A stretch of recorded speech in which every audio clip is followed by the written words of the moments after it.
Sir ಅವತ್ತಿನ ಅಷ್ಟು development sir, ಇಡೀ ರಾಜ್ಯ ನೋಡ್ತಾ ಇದೆ. ಒಬ್ಬ ಶಾಸಕನನ್ನ ನಡೆಸಿಕೊಂಡಂತಹ ರೀತಿ, ಪೊಲೀಸ್ ಇಲಾಖೆ ಇರ್ಬೋದು, ಕೆಲವೊಂದೊಂದು ಉಲ್ಲಂಘನೆ ಕೂಡ ಮಾಡಿರುವಂತದ್ದು, ಜೊತೆಗೆ ನೀವೇ ಹೇಳಿದಂಗೆ ರಾತ್ರಿ ಕಬ್ಬಿನ ಗದ್ದೆ, ಜಲ್ಲಿ ಕ್ರಷರ್, ಇದೆಲ್ಲದರ ಹಿಂದೆ ಏನಾದ್ರೂ ಈಗ ನೋಡಿ, ನಾನು ಲೈವ್ ಲೊಕೇಶನ್ ಶೇರ್ ಮಾಡಿದ್ದೆ ಅಂತ ನಿಮ್ಗೆ ಹೇಳಿದ್ದೀನಿ.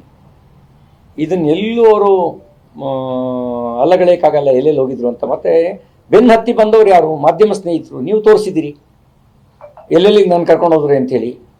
ಅದು ಸುಳ್ಳ? ಈಗ ನೀವು ಅವ್ರ ಹತ್ರ ಇರುವ ಸಾಕ್ಷ್ಯಾಧಾರಗಳನ್ನು ಕಂಪೇರ್ ಮಾಡಿ, ನೀವು ಸ್ವತಃ ಮಾಧ್ಯಮದವರು ಬಿತ್ತರಿಸಿದ ಸಾಕ್ಷ್ಯಾಧಾರಗಳನ್ನು ಕಂಪೇರ್ ಮಾಡಿ. ನಾನು ತಪ್ಪು ಮಾಡಿದರೆ ಆ ತಪ್ಪಿಗೆ ನ್ಯಾಯಾಂಗ ಶಿಕ್ಷೆ ಕೊಡಬೇಕು. ನನಗೆ ತಪ್ಪಿಗೆ ನ್ಯಾಯಾಂಗ ಶಿಕ್ಷೆ ಕೊಡಬೇಕು. ಡಿ ಕೆ ಶಿವಕುಮಾರರು ಲಕ್ಷ್ಮೀ ಹೆಬ್ಬಾಳ್ಕರ್ ಅಲ್ಲ.